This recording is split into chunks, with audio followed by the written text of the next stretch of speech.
dengan mengolah data mentah atau data awal dari data yang sudah diperoleh. Nah, lalu apa saja yang bisa diaplikasikan atau diterapkan atau digunakan untuk regresi ini? Regresi ini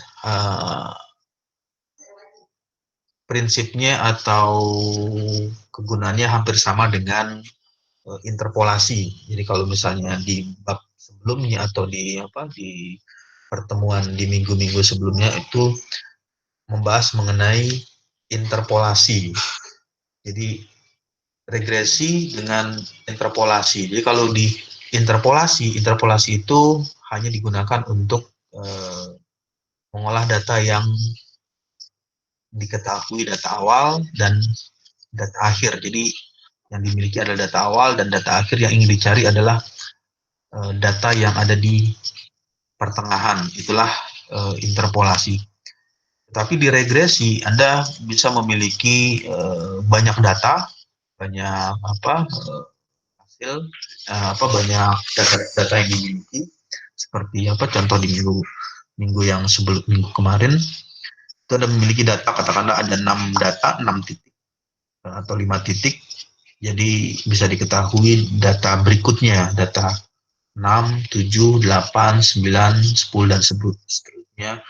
Apakah data yang dimiliki itu berupa, kalau misalnya diterjemahkan ke dalam bentuk grafik atau direpresentasikan dalam bentuk grafik, apakah dia membentuk grafik gambar linier atau membentuk gambar kuadratik atau membentuk gambar polinomial.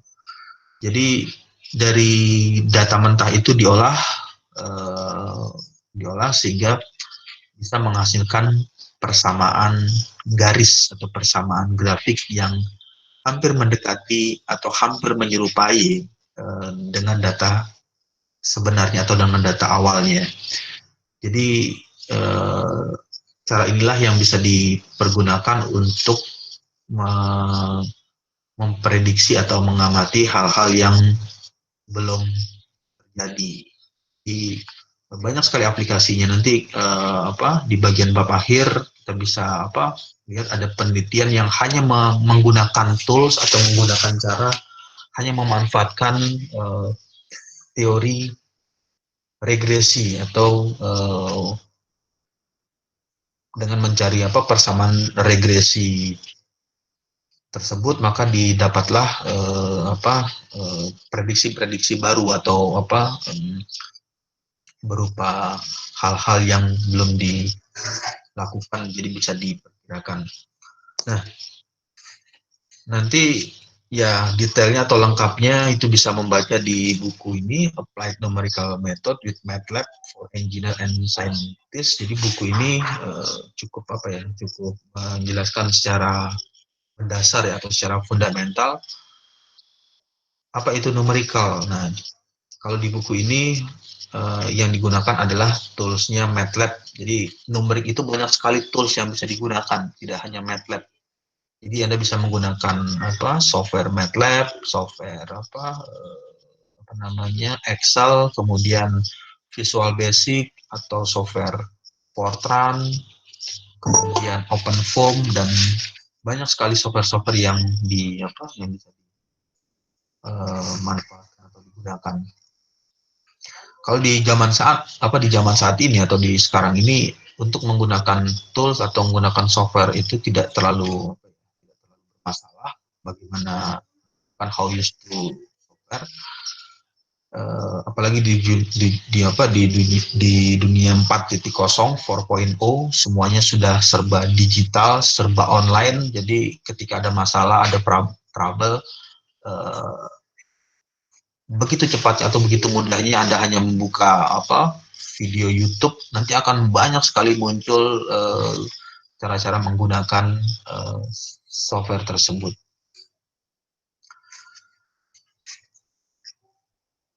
Kemudian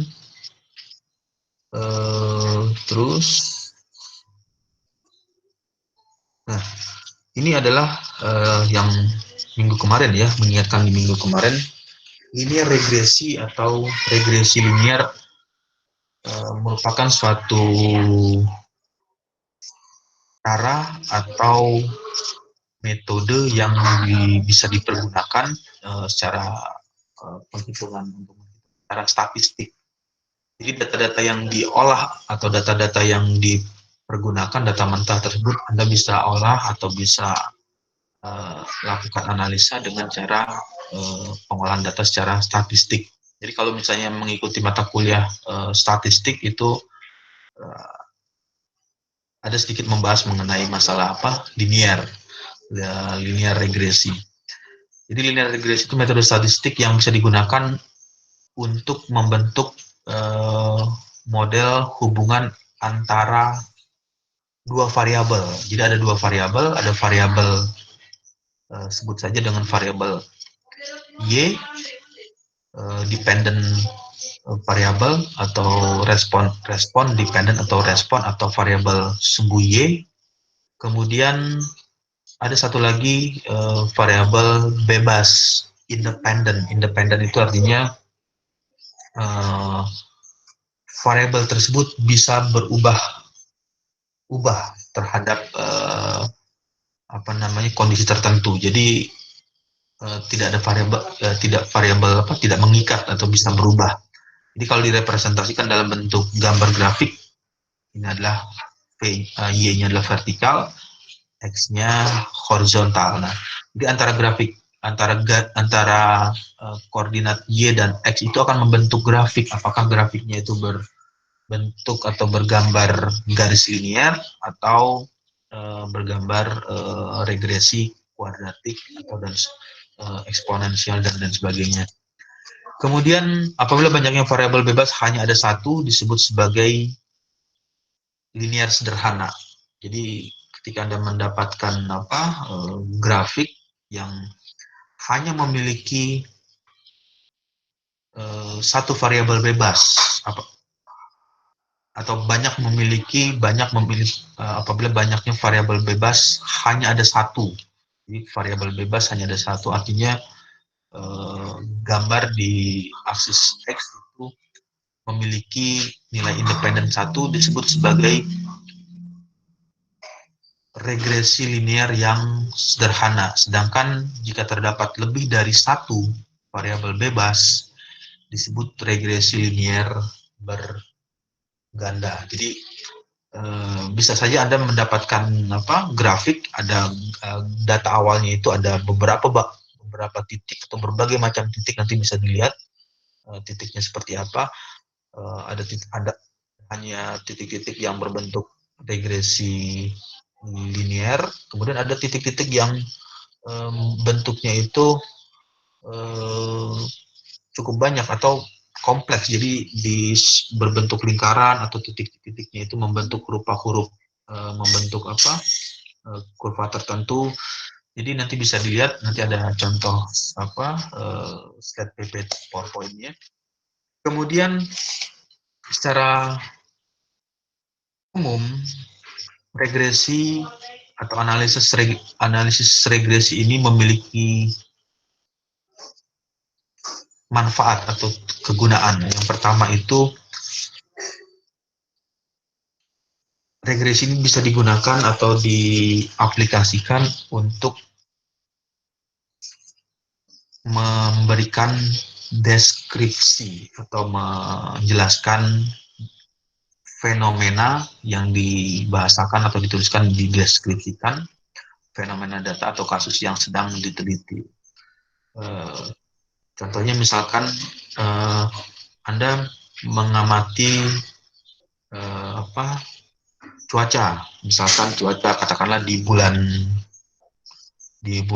sekarang bulan Mei, misalkan Anda amati selama 1 minggu, Senin, Selasa, Rabu, Kamis, Jumat, Sabtu, Minggu, selama 7 hari. Misalkan untuk hari pertama didapat curah hujan sekian, hari Senin, hari Selasa curah hujan sekian, hari Rabu curah hujan sekian, hari Kamis trennya seperti itu, Kamis, Jumat, Sabtu, Minggu, dapatlah 7 hari. 7 data awal. Nah, Lalu yang diprediksi bagaimana cuaca yang akan terjadi di hari berikutnya, atau di misalkan di minggu ke-8 atau minggu ke-9, itu Anda bisa prediksi apakah akan terjadi kecenderungan turun hujan, atau kemarau, atau hujan lebat, atau bahkan tidak terjadi turun hujan sama sekali. Jadi inilah yang bisa digunakan juga untuk sebagai untuk memprediksi cuaca menggunakan teknik atau cara regresi. Kemudian untuk tujuan tertentu, misalkan pengontrolan atau kontrol. Jadi misalkan kalau di perusahaan atau di peralatan engineering, ada alat-alat tertentu yang bisa dikontrol atau digerakkan dengan mengetahui data-data sebelumnya. Jadi kapan alat tersebut harus memberikan spray, atau misalkan ini diterapkan atau digunakan untuk alat penyemprot tanaman. Jadi kan kalau misalnya di alat kalau misalnya Anda pernah pergi ke taman, atau pernah pergi ke taman taman pertamanan atau perkebunan yang sudah cukup modern, itu ada namanya alat penyemprot tanaman, berupa spray atau berupa alat semprot. Nah, pertama kali yang dilakukan adalah memprediksi cuaca dulu. Jadi misalkan cuaca di hari Senin bagaimana, cuaca di hari Selasa bagaimana, seperti apa untuk 1 minggu pertama, hari Rabu, hari Kamis, Jumat, Sabtu, Minggu, didapatlah data awal selama 7 hari. Lalu sudah didapatkan data itu, maka diolah secara regresi, apakah dia membentuk grafik linier, atau membentuk grafik kurva, atau membentuk grafik eksponensial, dan lain sebagainya. Setelah didapatkan grafik tersebut atau model persamaan matematik tersebut, maka bisa dilakukan teknik pengontrolan. Jadi bagaimana mengontrol, misalkan menyemprotkan cairan atau spray atau air di kondisi yang seperti apa, misalnya apakah di jam pagi, atau di jam siang, atau di jam sore. Jadi bisa menyemprotkan atau meniupkan atau menyemburkan air tersebut sesuai dengan keperluan. Jadi kalau misalnya disemburkan atau ditiupkan selama 24 jam, itu kurang efektif juga, karena banyak akan menghabiskan air terbuang begitu saja. Nah, tapi kalau dengan menggunakan cara seperti ini, bisa diketahui apakah tanaman tersebut membutuhkan air atau tidak memerlukan, atau tidak perlu dilakukan penyemprotan. Kemudian ya sama seperti yang tadi, yang ini ada tujuannya prediksi. Kalau yang di bagian pertama itu mendeskripsikan fenomena. Jadi regresi ini juga bisa dipergunakan untuk mendeskripsikan fenomena. Fenomena itu artinya segala sesuatu yang bentuknya atau yang kejadiannya itu adalah aktual atau benar-benar terjadi, seperti misalkan fenomena tsunami, atau fenomena gunung berapi, kemudian atau fenomena gempa, dan lain sebagainya. Jadi dari karakteristik data awalnya itu bisa diperkirakan apakah misalkan sudah terjadi gempa katakanlah di kota A, atau di zona A, di titik A, selama 1 menit atau 2 menit. Nah, diprediksi di berikutnya, apakah akan terjadi gempa susulan atau tidak akan terjadi. Nah, itu bisa dilakukan dengan mengolah data awal atau data yang sudah dimiliki atau data yang sudah terjadi. Jadi bisa memprediksi kejadian yang akan datang. Kemudian itu adalah yang tadi manfaat atau kegunaan regresi. Lalu regresi ini bisa diartikan juga untuk atau bisa bermanfaat atau mampu mendeskripsikan fenomena data melalui terbentuknya model hubungan yang bersifat numerik. Bersifat numerik itu artinya data-data yang diketahui atau data-data yang dimiliki itu bersifat angka. Misalkan ada angka 1, 2, 3, 4, 5, 6, 7, dan seterusnya, atau angka minus, min 1, min 2, min 3, atau min 5, dan seterusnya. Jadi regresi ini bisa berguna untuk itu, untuk mendeskripsikan fenomena data. Jadi ya sama seperti kalau di gempa ya. Gempa itu kan kalau misalnya Anda pernah melihat bagaimana mengukur gempa atau getaran, ya dia menggunakan berapa skala Richter. Jadi ada berupa grafik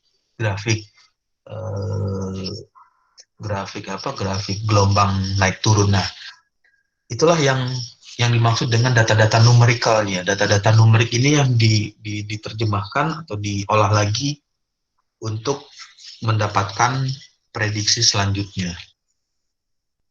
Kemudian yang perlu diingat, prediksi dalam konsep regresi hanya bisa dilakukan di dalam rentang data dari variabel bebas yang digunakan untuk membentuk model regresi tersebut. Jadi yang perlu dipahami atau diingat di bagian ini, untuk konsep regresi hanya dilakukan di dalam rentang data. Jadi misalkan Anda memiliki data, katakanlah data 1 sampai data 5. Jadi ada data awal itu adalah data 1, 2, 3, 4, 5. Ini adalah data yang bisa diolah. Data 1, 2, 3, sampai 5. Kemudian data berikutnya Anda bisa dapatkan atau bisa prediksi dari kelima data mentah tersebut, atau dari 5 data sebelumnya. Lalu suatu model regresi diperoleh dengan mempergunakan data variabel bebas yang memiliki rentang antara 5 sampai dengan 25. Nah, ini adalah contohnya. Contohnya itu ya banyak sekali contoh, bisa Anda menggunakan contoh dari data 1 sampai data 5, atau data 5 sampai dengan data 25, atau 5 antara data 5 sampai 30 atau sampai 100 dan terusnya. Jadi semakin banyak data awal yang dimiliki, maka untuk hasil prediksi atau pendekatan untuk data yang selanjutnya itu, prediksi selanjutnya itu akan lebih baik jika Anda memiliki banyak data awal atau data mentah. Kemudian prediksi hanya boleh dilakukan bila suatu nilai yang digunakan sebagai input untuk variabel X berada di dalam rentang tersebut. Ya.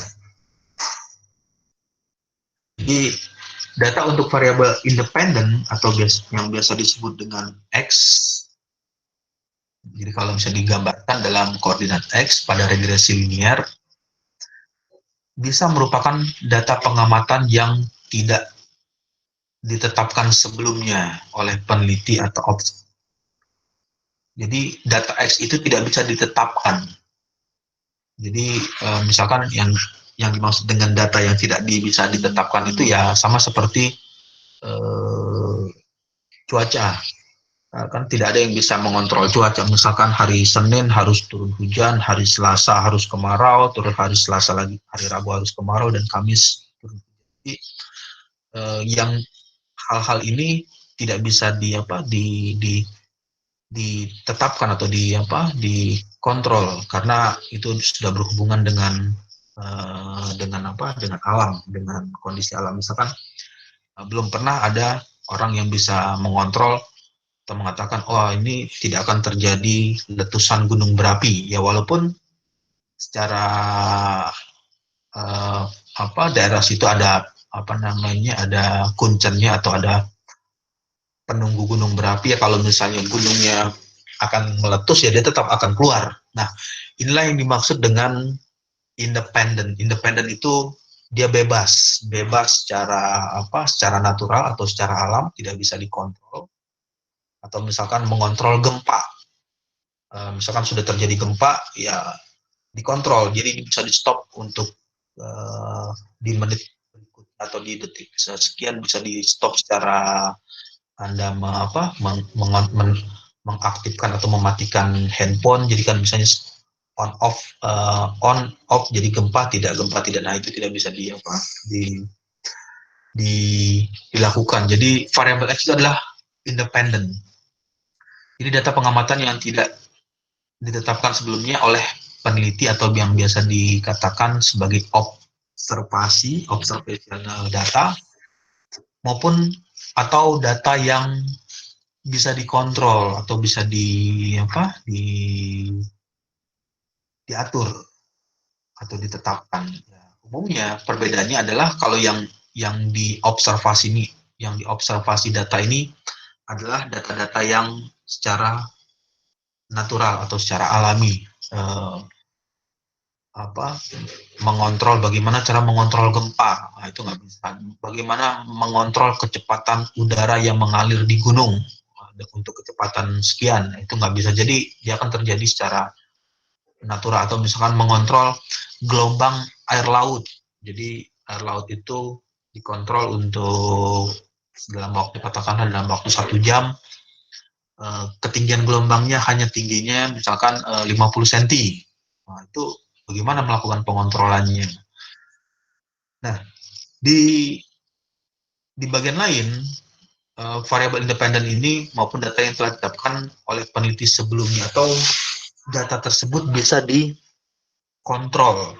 Jadi kalau yang data yang bisa dikontrol itu adalah data-data yang ada di laboratorium atau yang ada di lab.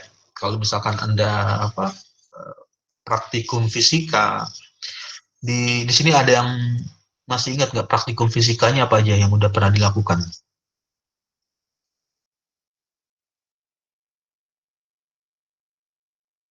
Waktu di semester berapa ya? Semester awal ya, semester awal itu ada namanya praktikum fisika. Praktikum fisikanya apa saja yang udah pernah dikerjakan atau dilakukan?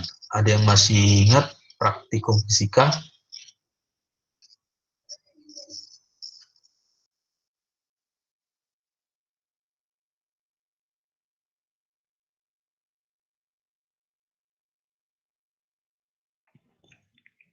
Ada 7, Pak. Ya, apa aja kalau ada 7 yang kira-kira masih ingat praktikum fisikanya? Ada pengukuran dasar, modulus puntir, kalor jenis zat, koefisien gesekan fluida, konstanta Pegas, resistivitas kawat, dan osiloskop, Pak. Ya, jadi yang disebutkan tadi itu adalah eksperimental Corvic data. Jadi percobaan yang ada di lab, laboratorium. Jadi bisa dikontrol. Misalkan yang tadi ada masalah pegas, kemudian masalah yang lain sebagainya, itu kan bisa dikontrol kapan pegas tersebut bergerak dengan modulus Young-nya berapa, ininya berapa, dan seterusnya.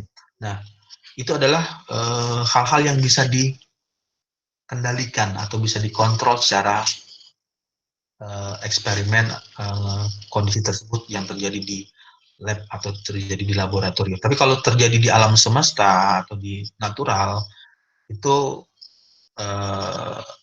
belum ada yang bisa mengontrol, walaupun sempat ada teknologi yang sudah ilmuwan-ilmuwan saintifik itu dia sudah bisa mengontrol cuaca, jadi atau mengontrol atau mengendalikan cuaca. Jadi kalau misalkan Anda cari di googling atau cari di internet, itu sudah ada negara yang mencoba melakukan riset itu. Dia mencoba ingin mengontrol alam. Jadi misalkan untuk hari Senin, katakanlah dia bisa turunkan hujan. Untuk hari Selasa, dia bisa hentikan hujan. Dengan cara apa? Dengan cara mempelajari karakteristik alam. Nah, karakteristik alam, misalnya kalau turun hujan itu fenomenanya kayak gimana sih, karakteristiknya. Jadi setelah mendapatkan karakteristik itu, nanti dia akan coba buat apa namanya, perangsangnya atau sebuah semacam stimulannya sehingga bisa terjadi kondisi alam yang diinginkan. Nah, itu banyak sekali, bukan banyak ya, sudah ada negara-negara yang melakukan eksperimen itu atau mencoba mengembangkan itu. Ya, tujuannya banyak. Ya banyak sekali tujuannya untuk dia kenapa melakukan penelitian atau riset itu. Tujuannya banyak. Ya, pertama bisa digunakan untuk mengendalikan lawan atau mengendalikan kondisi tertentu dan lain sebagainya, atau misalkan digunakan untuk tujuan tertentu, misalkan ingin melakukan kegiatan tertentu, maka yang diinginkan dari kegiatan itu adalah musim kemarau, kondisi cerah, ya bagaimana dikontrol alam tersebut, walaupun secara kalender atau secara secara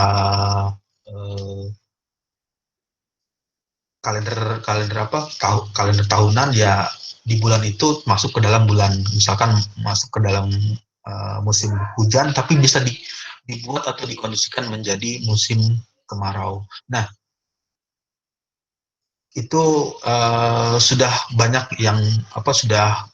negara yang mencoba untuk mengembangkan, seperti di negara lihat di Amerika atau di Jepang, itu mereka sudah mulai melakukan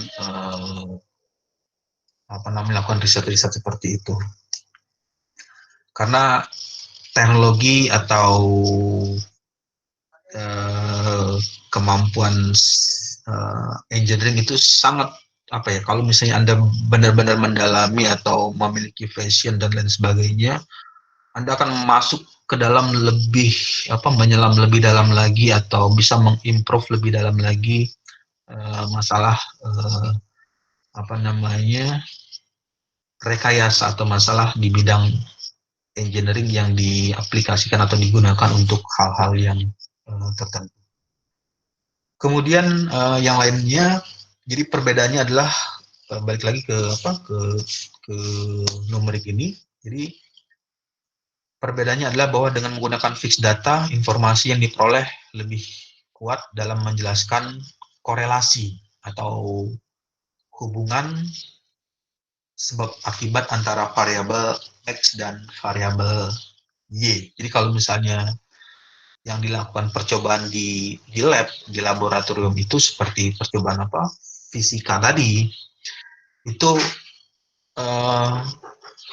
menjelaskan hubungan sebab akibat antara variabel X dan variabel Y secara kuat. Jadi kalau misalnya X-nya berubah, maka Y-nya akan berubah. Kalau X-nya tetap, apakah Y-nya berubah, itu sudah bisa diprediksi. Tapi kalau yang observasi ini,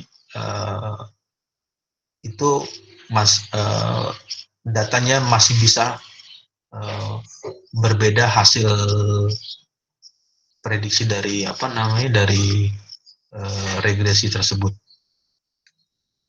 Nah, sedangkan pada observasi data atau observasional data, informasi diperoleh belum tentu merupakan hubungan sebab akibat. Kemudian untuk fixed data, peneliti sebelumnya telah memiliki beberapa nilai variabel X yang diteliti, lalu ini yang tadi fixed data umumnya diperoleh dari lab atau laboratorium. Lalu contoh lain dari observasi data, selain dari kondisi alam atau kondisi natural, itu bisa diperoleh juga dari kuesioner. Kuesioner itu artinya pendapat atau pendapat orang atau pendapat individu, karena tiap orang itu memiliki pendapat yang berbeda-beda. Misalkan A, B, C, orang B, C, D, E dan seterusnya itu tidak akan memiliki pendapat yang sama persis atau pendapatnya yang sama, terkecuali sudah janjian antara A, B, C dan D itu dilakukan secara kompak. Oh, nanti pendapatnya seperti ini. Nah, itu di luar pembahasan itu, artinya itu sudah dikondisikan untuk hal-hal tertentu. Tapi kalau misalnya secara natural atau secara alami, kuesioner itu umumnya atau pendapat tiap orang itu akan berbeda antara orang 1, 2, 3, 4, 5 dan seterusnya. Kemudian pada model regresi akan ditemukan beberapa koefisien atau beberapa nilai koefisien. Ya, ini lanjut aja, lanjut. Kemudian nanti bisa dibaca.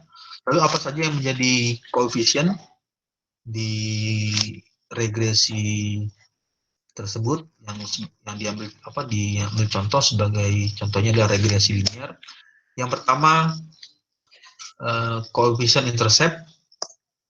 Koefisien intercept itu apa? Koefisien intercept adalah potongan antara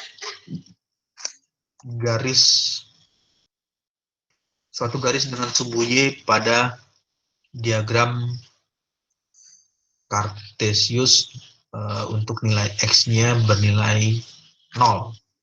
Jadi perpotongannya nanti bisa dilihat bagaimana perpotongannya di slide berikutnya. Yang perlu diingat di bagian intercept ini hanyalah satu konstanta yang memungkinkan munculnya koefisien lain di dalam model regresi. Kemudian intercept tak selalu dapat atau perlu untuk diinterpretasikan itu atau dijelaskan atau ditampilkan apabila data pengamatan pada variabel X tidak mencakup nilai 0, Jadi bisa saja data yang dimiliki atau data yang diperoleh tersebut datanya tidak dimulai dari angka 0, tapi dimulai dari nilai angka 4 atau angka 5. Jadi start awalnya dimulai dari 5. Maka intercept tidak memiliki makna yang berarti sehingga tidak perlu diinterpretasikan. Kemudian koefisien yang kedua, karena ini ada dua koefisien, yang kedua adalah slope. Jadi di bagian ini slope-nya merupakan ukuran kemiringan. Jadi koefisien slope adalah kemiringan dari suatu garis. Jadi kalau misalkan gambarnya itu berbentuk regresi linear, nanti bisa dilihat slope-nya itu seperti apa, kemiringannya berapa derajat kemiringan, adalah koefisien regresi untuk variabel X. Nanti bisa dilihat di slide selanjutnya untuk slope tersebut. Kemudian terus, nah ini adalah contoh model regresi, contoh model regresi linear. Dikatakan linear karena tidak ada kuadrat. Jadi dari persamaan, ini adalah persamaan Y sama dengan 9,4 ditambah 0,7 X plus E. Ini ada notasi E. E itu artinya error. Jadi E ini bisa berupa konstanta atau bisa berupa angka yang ditambahkan. Nanti ada penjelasannya. Ini adalah persamaan linier karena tidak memiliki kuadrat, jadi tidak ada kuadrat di contoh regresi ini. Lalu angka 9,4. Nah, jadi di sini 9,4 merupakan penjelasan dari koefisien intercept tersebut. Jadi koefisien intercept itu adalah 9,4. Kemudian 0,7. Jadi kalau dilihat ya tadi 0,7 itu artinya kemiringan dari suatu garis. Koefisien regresi untuk variabel X, variabel bebas, berapa kemiringannya? Kemiringannya 0,7. 0,7 itu sama aja dengan 7/10. Kalau misalnya dirubah ke dalam bentuk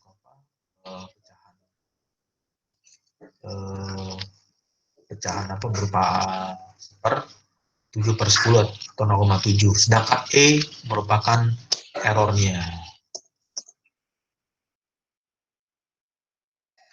Oke, baik, sampai sini ada pertanyaan?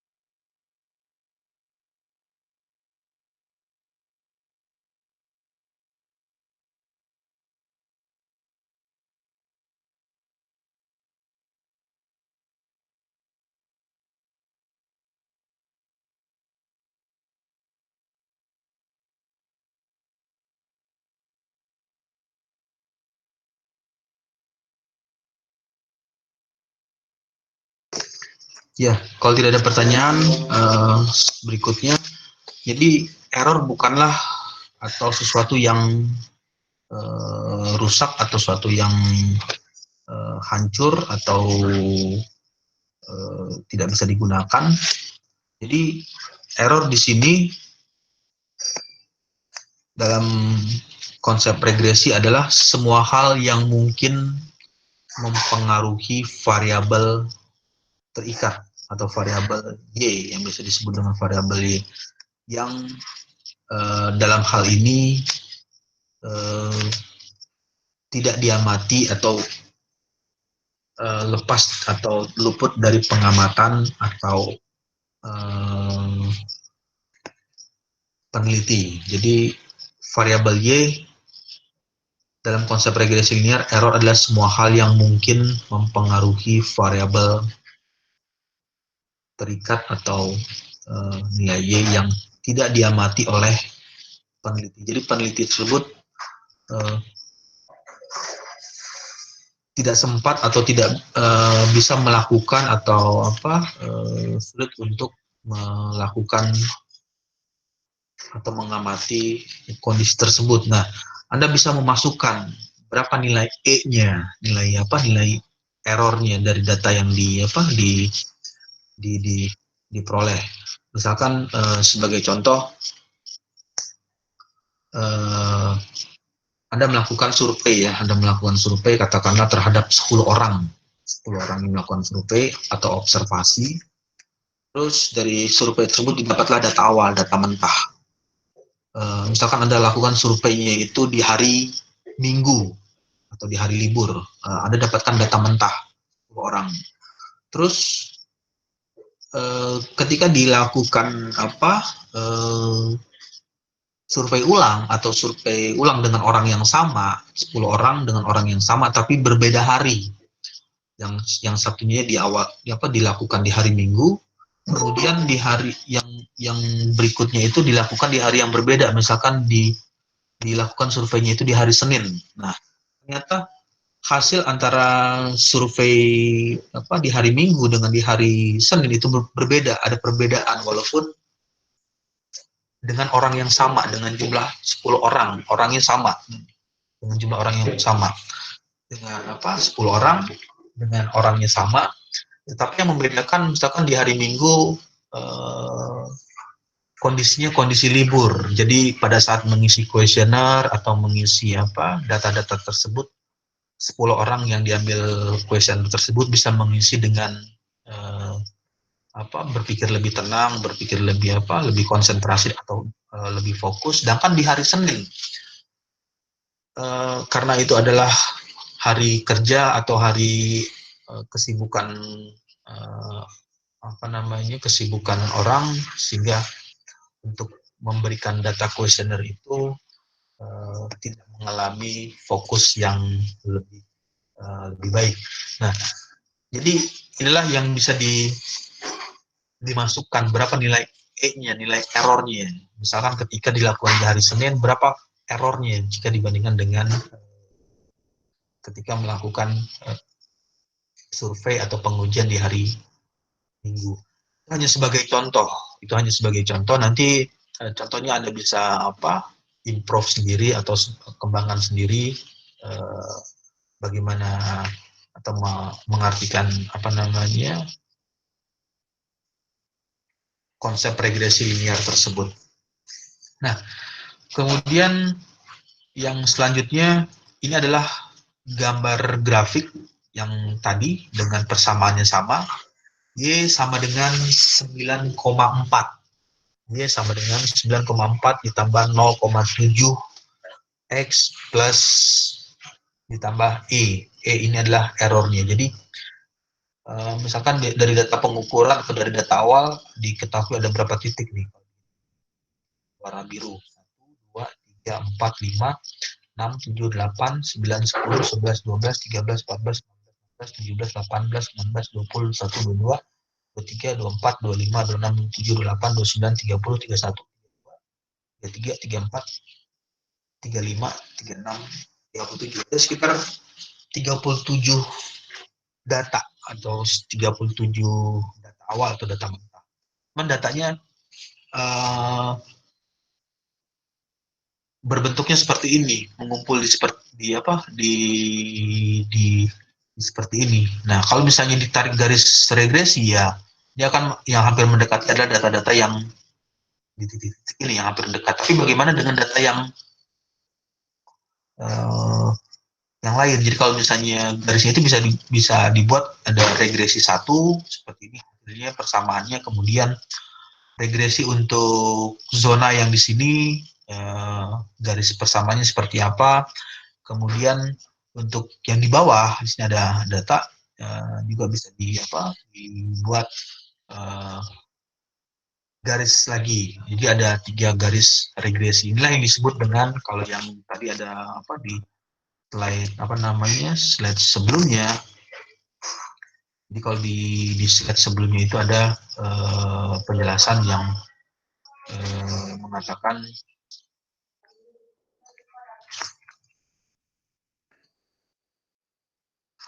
apabila banyaknya variabel bebas, hanya ada satu disebut sebagai regresi linear sederhana. Sedangkan apabila terdapat lebih dari satu variabel bebas disebut sebagai regresi linear berganda. Jadi inilah yang dimaksud dengan contoh regresi linear berganda. Jadi banyak sekali data yang bisa dibuat grafik secara regresi linear. Jadi kalau misalnya dilihat di sini, nah ini yang ditampilkan hanya satu garis, tapi sebetulnya bisa dibuat juga garis linear lagi di bagian bawah, kemudian di bagian atas. Ini persamaan jelas akan berbeda, nggak 9,4 lagi. Kalau misalnya di garis bawah itu berapa persamaan linearnya, kemudian di atasnya berapa persamaan linear. Oke, baik, sampai sini ada pertanyaan?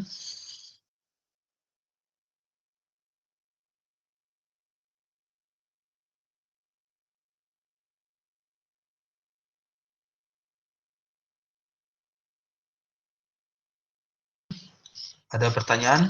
Kalau tidak ada pertanyaan,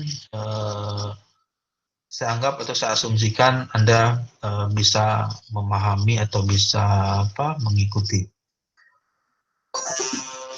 Kemudian next slide berikutnya ini adalah algoritma.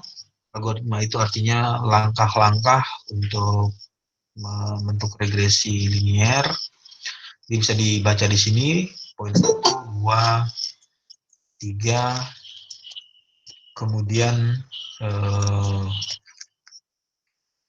5, jadi ada 5 poin. Nah, lalu bagaimana kalau misalkan data awalnya atau data yang dimiliki itu seperti ini? Datanya titiknya banyak sekali. Jadi trennya itu membentuk tren grafik linier seperti ini. Tapi data yang diketahui itu adalah data titik-titiknya cukup banyak. Lalu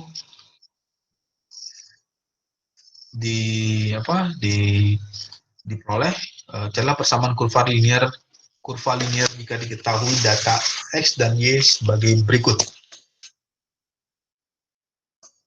Nah, caranya sama seperti yang kemarin yang sudah pernah dilakukan di Microsoft Excel atau di Office Excel. Secara umumnya atau secara hasilnya sama kalau misalnya Anda hitung juga dengan teori ini atau dengan cara ini. Misalkan data awalnya diketahui X-nya 1, 0,5, 2, 2,5, 3, ini 2, 4, 4, ininya 4, 5, ini 3,5, 6, ininya 6, kemudian 7, 5,5. Jadi bisa dihitung, yang pertama kali ditentukan adalah N. N itu banyaknya data. Banyaknya data ada 7, 1, 2, 3, 4, 5, 6, 7. Kemudian sigma XN dikali dengan YN, jadi bisa dihitung. Ini dikali dengan ini berapa, ini dikali dengan ini berapa, ya ini dikali ini, 4 dikali 4, 5 dikali 3,5, 6 dikali 6, 7,5 dikali 5,5, nanti ada hasilnya, lalu di total, di jumlah, hasilnya adalah 119,5. Jadi X kali YN totalnya jumlah 119,5. Kemudian sigma YN, jadi ini bisa ditambah 1 ditambah 2, 3 ditambah 3, 6 ditambah 4, berapa? 10. 10 ditambah 5, 15 ditambah 6, 21 ditambah 7, 28. Jadi ini adalah totalnya 28. Kemudian YN juga sama, totalnya 24. X N kuadrat berarti ininya dikuadratkan, 1 kuadrat, 2 kuadrat, 3 kuadrat, 4 kuadrat, 5 kuadrat, 6 kuadrat, 7 kuadrat, lalu ditotal hasilnya adalah 140. Nah, jadi setelah didapatkan nilai itu, maka bisa ditentukan berapa X rata-rata X average-nya. Jadi 28 ini dibagi dengan 7, nilainya 4, kemudian Y-nya itu 24 dibagi dengan 7, karena datanya ada 7, hasilnya ini. Kemudian M-nya ini adalah kemiringan dari atau slope-nya, koefisien slope untuk X-nya. Rumusnya adalah 7 ini adalah angka dari N ini, 7 dikali dengan 119, berarti total dari ini, dikurang 28 kali 24, berarti 28 dikali dengan 24 per 7 dikali 140 min 28 kuadrat, hasilnya adalah 0,8392875. Nah, nanti Anda coba bisa buktikan atau bisa coba menggunakan Excel. Hasilnya untuk data awalnya misalkan diketahui seperti ini, maka persamaan regresinya atau persamaan linearnya itu bagaimana. Kemudian setelah didapatkan nilai M, lalu dicari nilai C. Setelah itu dapatlah persamaan Y sama dengan MX plus C. Jadi Y sama dengan MX plus C. Dapatlah 0,8392857 dari ini. Nilainya X plus 0,07 14282. Kalau digambarkan di Microsoft Excel, data awalnya seperti ini. Ini adalah data awalnya, ada 1, 2, 3, 4, 5, 6, 7. Jadi ada 7 titik. Jadi 7 titik. Kemudian persamaan garis regresinya itu ini 0,8393x plus 0,07.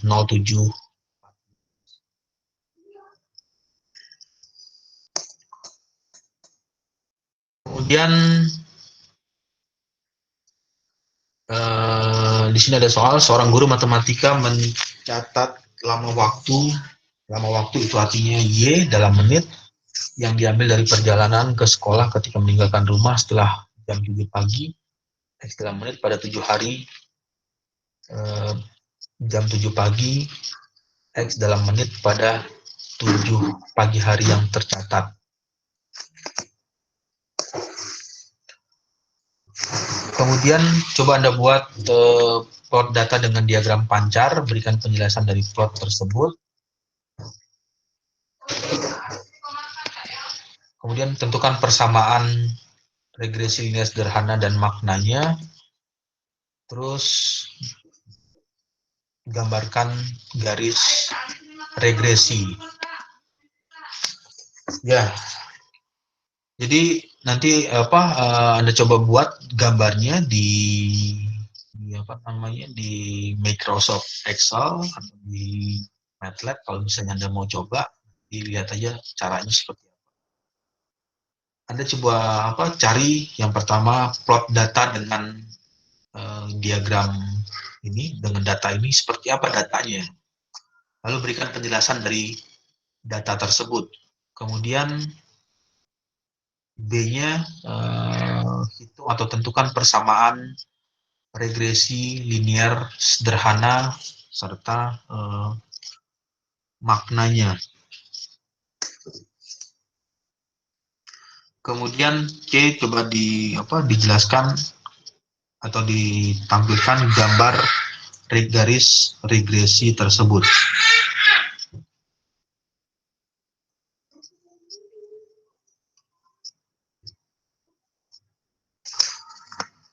Oke, baik, sampai sini ada pertanyaan?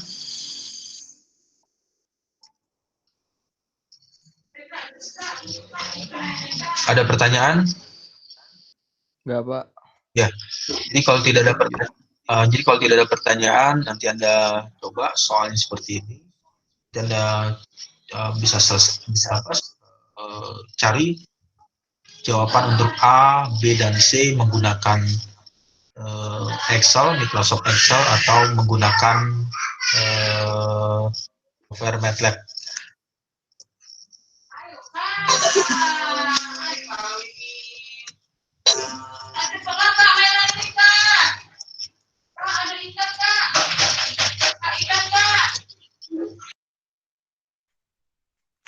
Saya mau nanya, Pak. Iya. Kalau untuk gambar diagram regresi linear sederhana sama regresi linear ganda itu kayak gimana ya, Pak, ya, perbedaannya? Perbedaan regresi linear sederhana dengan regresi linear berganda ya? Iya, Pak. Ya, jadi gambarnya itu seperti ini. Jadi kalau misalnya dilihat di slide berikutnya, slide yang tadi, ini adalah kalau misalnya Anda lihat di slide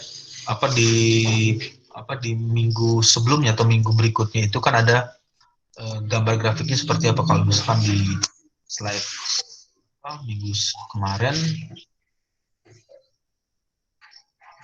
di pertemuan yang minggu kemarin itu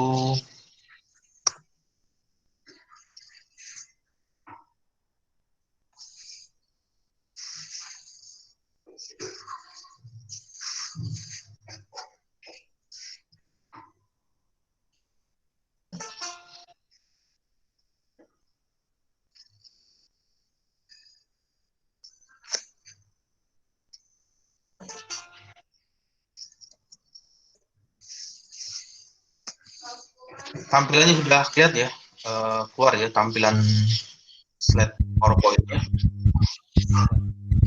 Ya, jadi yang dimaksud dengan regresi linear sederhana itu yang seperti ini. Ini kan sederhana, cuman 1, 2, 3, 4, 5. Jadi kalau ditarik garis atau dihubungkan ya garisnya itu ya seperti kalau misalkan di tarik garis ya dia akan terhubung dari titik pertama langsung kedua, dari kedua ketiga, ketiga keempat, kemudian keempat dan kelima. Ini adalah regresi linear sederhana. Kemudian yang berganda itu artinya dia memiliki variabel. Kalau yang sederhana itu kan hanya variabelnya, variabel x-nya kan sudah fix ya. Jadi kalau misalnya 1 ini ketemunya dengan 2, kalau yang ini 2 ketemunya dengan 6, kalau yang ini 3 ketemunya dengan 8, kalau ini 4 ketemunya dengan di sini berapa nih, sekitar 11 ya, 11, sekian. Terus kemudian 5 ketemunya dengan 16. Ini regresi linear sederhana. Lalu bagaimana dengan regresi linear yang berganda? Jadi kalau yang berganda itu ya sama yang tadi, yang contohnya slide-nya sudah keluar ya, sudah muncul ya. Iya, Pak. Ya. Jadi kalau misalnya yang tadi kan hanya berupa garis, nah kalau misalkan yang diambilnya yang ini contohnya, nah ini kan banyak sekali titiknya. Ini kalau ditarik di sini, ini berapa nih? X-nya nilainya beda, ini Y-nya berbeda. Kemudian yang ini X-nya berbeda, ininya berbeda, Y-nya berbeda. Jadi bisa ditarik garis linear di pertengahan, garis satu, kemudian atau garis linear ini di bagian bawah atau di bagian atas. Nah ini maksud dengan ganda itu ya seperti ini. Jadi datanya itu model atau plotting atau tampilan gambar datanya itu banyak seperti ini.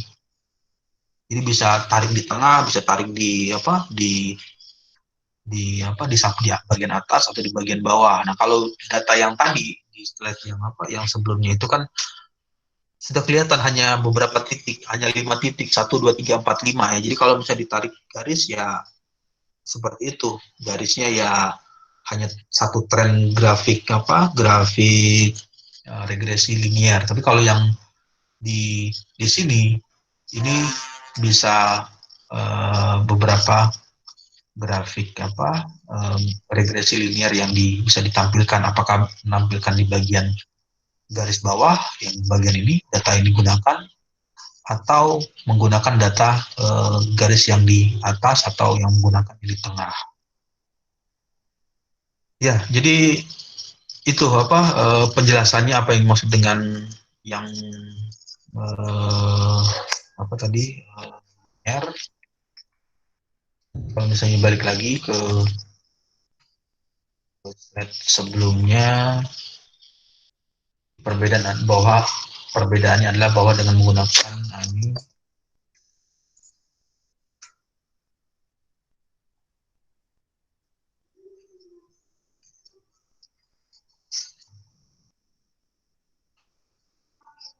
nah,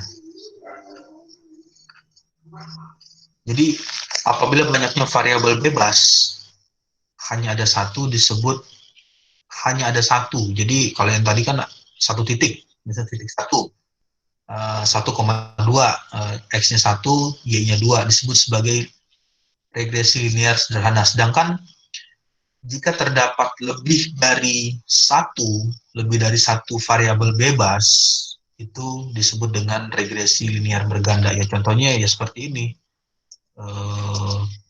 Regresi linear berganda itu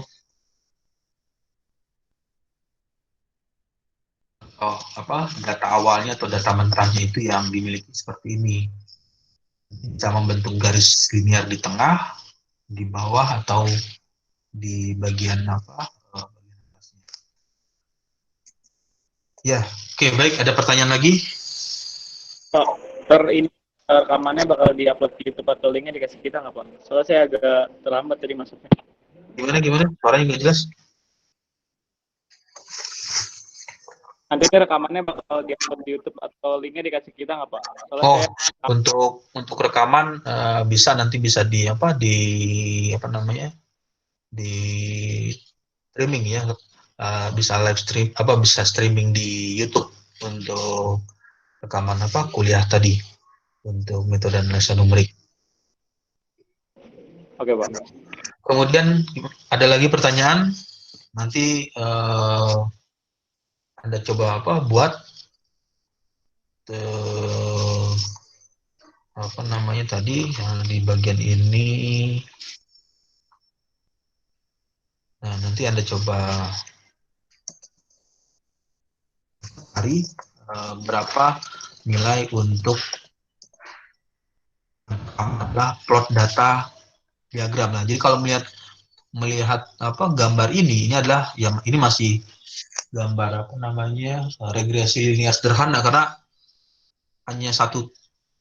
Ini kan kalau itu kan satu data, 2, 3, 4, 5, 6, 7. Jadi hanya ada 7 data.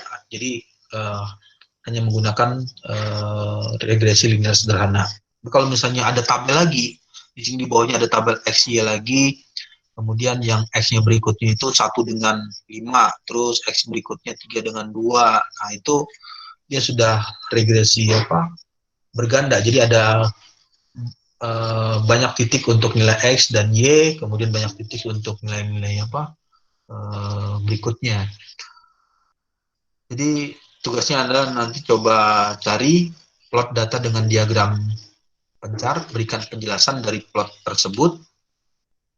Kemudian tentukan persamaan regresi. Persamaannya seperti apa? Regresi. Nah, maka di sini dituliskan regresi linear sederhana, karena hanya menampilkan data yang diketahui XY-nya hanya satu XY datanya, linear sederhana. Kemudian gambarkan garis regresi tersebut. Kemudian biar ada kombinasi antara soalnya, karena kalau misalnya soalnya hanya ini, jadi kan nggak ada kombinasi. Jadi dibuat kombinasi adalah menggunakan NIM, nomor induk mahasiswa. Kombinasinya adalah di bagian awal, di sini angkatannya berapa ya? Yang masuk kelas ini, angkatan 2016 apa angkatan 2017 atau ada 2018? 2018, Pak. Ah? 16 ada nggak? 2016 ada nggak? 2016. Jadi kalau misalnya begini, kalau misalnya ada yang 2016, jadi nanti di sini angkatannya 2016, lalu yang di bagian akhirnya adalah ini NIM-nya, 2 digit nomor induk mahasiswa. Misalkan untuk angkatan 2016, NIM terakhirnya itu digitnya katakanlah 20. Jadi 51 diganti dengan 20. Kalau misalkan angkatannya itu adalah angkatan 17, berarti 16 ini dirubah menjadi 17. Lalu yang digit terakhir adalah NIM-nya, nomor induk mahasiswa di angka terakhirnya. Kalau 18 sama, ini dirubah 18 dan ini bagian akhirnya.